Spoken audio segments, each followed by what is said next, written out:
আসসালামু আলাইকুম। দুনিয়াতে সবচাইতে বড় সম্পদ কি? আপনার কি মনে হয়?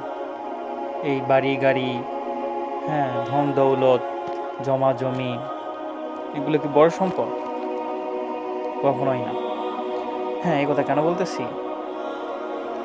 ইউটিউবে স্ক্রল করতেছিলাম, তো হঠাৎ একটা ছবি চোখে ভিডিও আসলো। তো ভিডিও তো দেওয়া যাবে না, কপিরাইট বা এরকম কোনো ক্লেম আসতে পারে। সো আমি একটা স্ক্রিনশট দিচ্ছি, আপনাদের মাঝে দেখতে পাবেন। তো এখানে ছেলেটি বাবাকে কাবা শরীফ স্পর্শ করানোর জন্য চেষ্টা করতেছে। একটাবার ভাবেন যে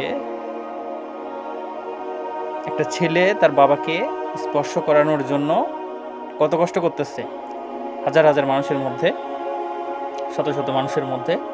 সো এইটা হচ্ছে সম্পদ। এইটাকে দুনিয়াতে আমরা বলবো সম্পদ। আপনি যদি ভালো সন্তান, যদি নেক সন্তান শিক্ষা দিয়ে বড় করে যদি দিনদার করে তুলতে পারেন, তাহলে তো দুনিয়াতে জান্নাত পাবেন, আখিরাতে আল্লাহর রহমতে তাদের ওসিলায় তাদের দোয়ায় জান্নাত পাবেন।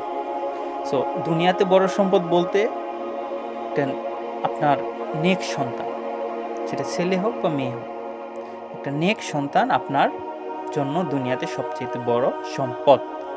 হ্যাঁ, এইটা এখন বর্তমান যেটা চলতেছে সেটা তো একদম কি বলবো আর কি, সবাই টাকা পয়সা, জমা জমি, হ্যাঁ, বাড়ি গাড়ি, বিলাসিতা, কে কত বড় দালান তুলতে পারে, ইত্যাদি ইত্যাদি, এক্সট্রা।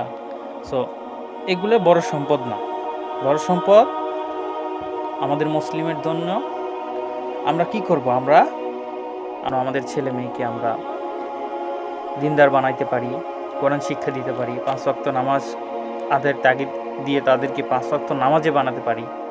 তো যদি তাদের মধ্যে এই আমলগুলো, এই চিন্তাগুলো থাকে, তাহলে একটা পিতার জন্য, মাতার জন্য অনেক সৌভাগ্যবান, যেটা বর্তমান খুবই কঠিন, খুবই রেয়ার। হ্যাঁ, ইবাদত করলে, আমল করলে অনেক বড় বড় ডক্টর, ইঞ্জিনিয়ার হওয়া যায়। অনেক আছে, অহরহ আছে, আমার চোখের দেখা। সো আমরা সবাই চেষ্টা করব, যে সবাই চায় যে ভালো একটা নেক সন্তান আল্লাহ তাআলা, কিন্তু পরিস্থিতির কারণে হয়ে ওঠে না। সো আমরা সবাই এদিকটা খেয়াল রাখবো এবং আল্লাহ তাআলার কাছে দোয়া করবো যেন আমাদের সবার মনের আশা আল্লাহ তাআলা পূরণ করে এবং নেক সন্তান আল্লাহ তাআলা দান করে। সবাই ভালো থাকবেন। জাযাকাল্লাহ খায়র।